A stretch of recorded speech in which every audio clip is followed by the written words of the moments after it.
Have you ever wondered why, despite desperately wanting a genuine relationship, you keep attracting people who don't really see you? Or worse, relationships that drain you, confuse you, hurt you? It's as if part of you desperately wants love. And another, more hidden part is doing everything it can to sabotage it. Carl Jung would have told us that this is not a matter of bad luck or coincidence. It is your unconscious speaking. According to Jung, within each of us live psychic forces that we do not know but that determine much of our external reality. That is where the answer lies as to why you are unable to manifest the love you dream of. The law of attraction, often misunderstood as a simple game of positive thinking, has a depth that is rarely explored. It responds not only to what you ask for with your conscious mind, but to who you are on a vibrational level. And who you are is often polluted by old wounds, unspoken fears, and silent but powerful beliefs such as, I don't deserve love, no one will ever really see me, I will always be abandoned. You don't choose these thoughts. They inhabit you. They are a reflection of experiences you have had, of internalized patterns of a past you have never really faced. And while you want someone to truly love you, you emit an energy that says the opposite. It's like trying to attract the sun from inside a cave. Jung spoke of inner conflict as the main driver of self-sabotage. When one part of you wants love but another part fears it or considers it dangerous, a psychic dissonance is created that the outside world perceives. Your relationships become a mirror of this fracture, and the more you look outside, the further you move away from what you have not yet healed inside. It is an invisible but powerful circle. The unconscious never lies, and life responds more to it than to your words. It is as if your every desire is filtered through a hidden translator, which transforms your request according to the fears you do not want to face. So the question is no longer, why isn't love coming, but what part of me is blocking it? It may seem cruel, but it is actually the first act of truth. When you stop seeing yourself as a victim of fate and start exploring the secret rooms of your unconscious, something changes. Not immediately, but deeply. Not externally, but energetically. And this invisible transformation is what slowly begins to attract what you truly deserve. Not because you've asked for it 100 times, but because you've finally become the kind of person who can receive it. Have you ever noticed that sometimes, when you feel empty or inadequate, you end up attracting people who confirm that feeling? It's as if the universe reads your energy more than your words. You can say, I want love. I want to be seen. I want someone to choose me every day. But if the fear of not being worthy still vibrates within you, it is that fear that builds your magnetic field. Jung didn't talk about frequencies like the modern law of attraction, but he described the psychic aura, a kind of subtle field made up of unconscious thoughts, repressed emotions, and deep-rooted beliefs. That is your authentic vibration. And that is what the world hears, even when you don't say anything. Imagine walking into a room without saying a word. No one knows who you are, but everyone senses something. Some feel attracted, others annoyed, others don't even notice you. It's not magic, it's energy, your energy. If you carry the fear of abandonment with you, you will unconsciously attract those who need to abandon you in order to feel strong. If you feel invisible, you will meet people who don't really see you, even if they tell you they love you. The high universe does not punish you. It mirrors you, and what it mirrors sometimes hurts, but only because it shows you what you need to heal in order to change frequency. Changing frequency does not mean forcing yourself to think positively or pretending to be happy. It means going deep inside, listening to the emotions you avoid, embracing your most fragile side, and restoring dignity to what you have hidden for too long. When you start treating yourself like someone who deserves respect, love, and attention, your energy changes too. And when your energy changes, the people who notice you change. Jung would have said that the outside world is the theater where your psyche is staged. If the script changes, the actors change too. Not because you consciously choose them, but because you have become a different character, more authentic, more whole, more aligned with the love you desire. The secret is not to look for someone who loves you in a certain way, but to become that way yourself. Become an energy that radiates mature love, presence, and sincerity. At that moment, you stop attracting those who use, ignore, or consume, just because you are no longer compatible. Your new vibration naturally repels them without conflict, and those who vibrate like you recognize you. It's like two instruments tuned to the same note. They attract each other by resonance. Neither forces the encounter. It just happens.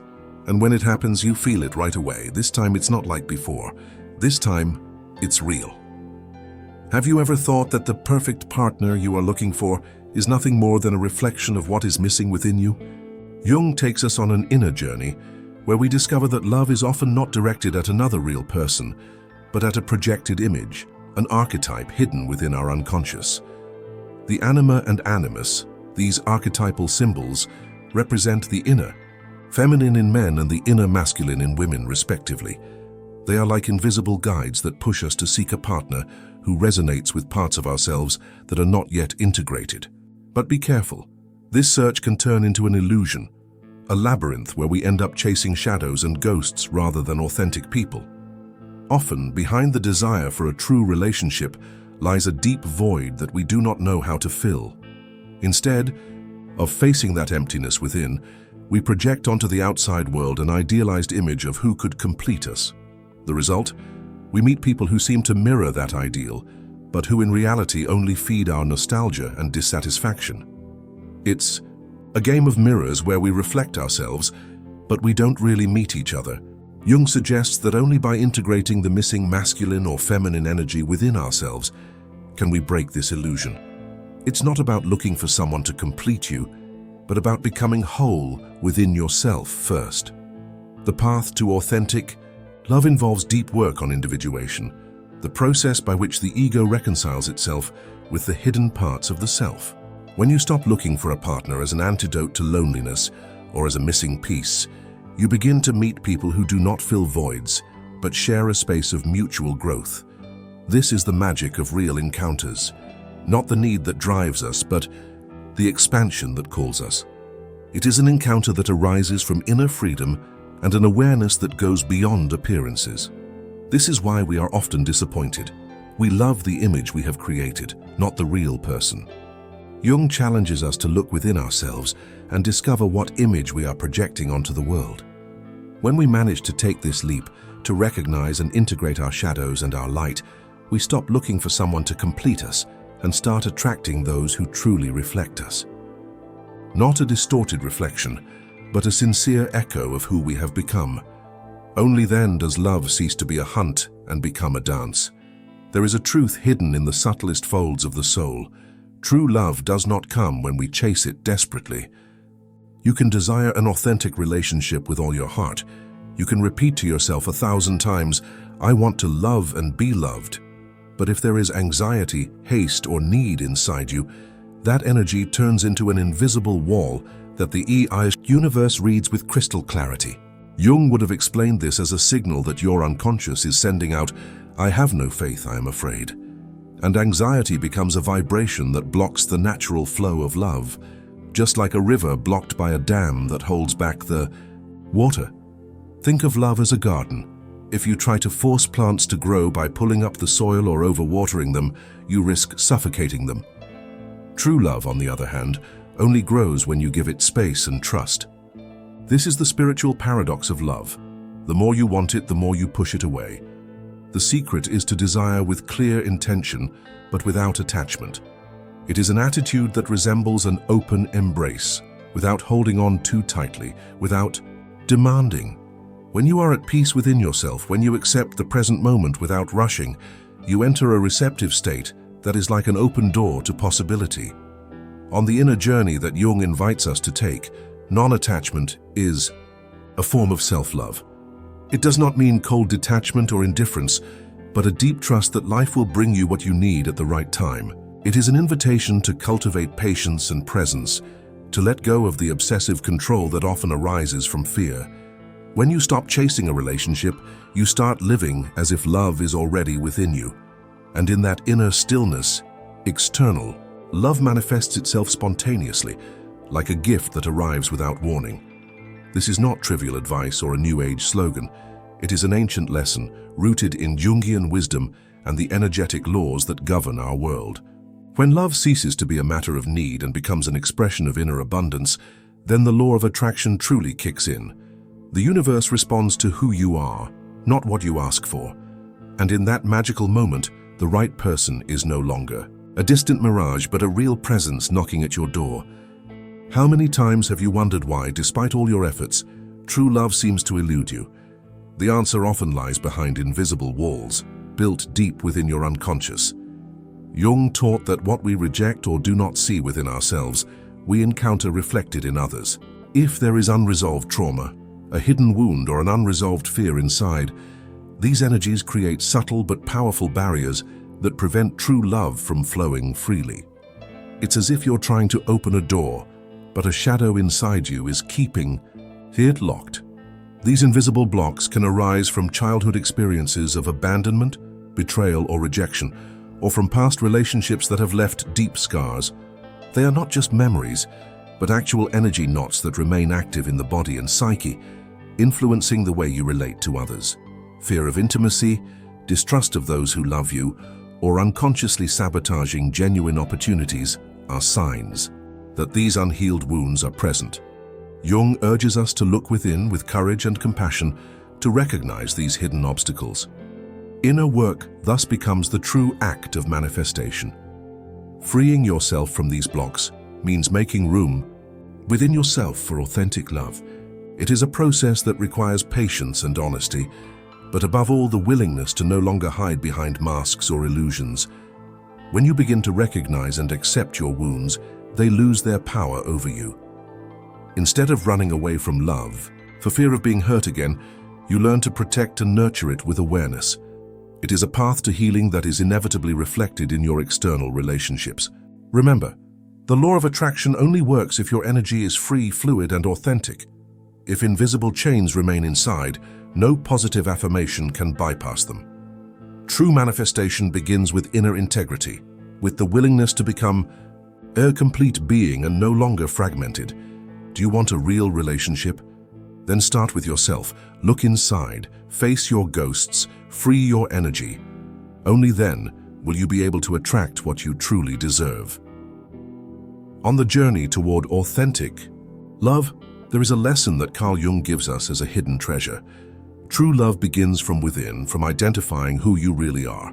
It is not about looking outside yourself for what is missing inside, but about becoming the love you desire to receive. This step is essential because the law of attraction does not respond to superficial desires or needs, but to the deep vibration of your essence.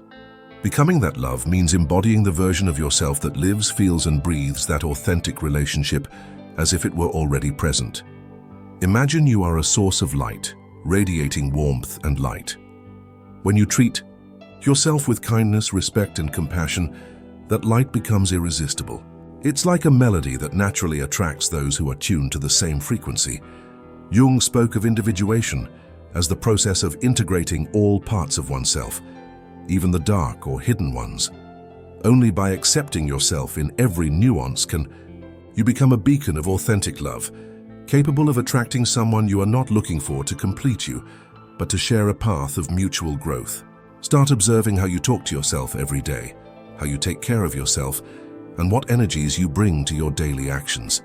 Live as if the relationship you dream of were already a concrete reality. How would you treat your ideal partner? With the same attention and respect, start treating yourself. This is the true act of manifestation, because when your energy is aligned with the love you desire, the cosmos responds with perfect synchronicity. It is not magic, but a universal law that acts continuously, silently, but powerfully. The right partner, therefore, does not come as a stroke of luck or a coincidence. It is an inevitable resonance, the natural reflection of who you have become. In this sense, manifesting a true relationship is an act of conscious creation. You are both the artist and the raw material. When you stop looking for love outside yourself and become it, every piece falls into place. Every encounter takes on a deeper meaning. It is a process that changes your life, not just your relationships, because it transforms you into the person you have always wanted to be.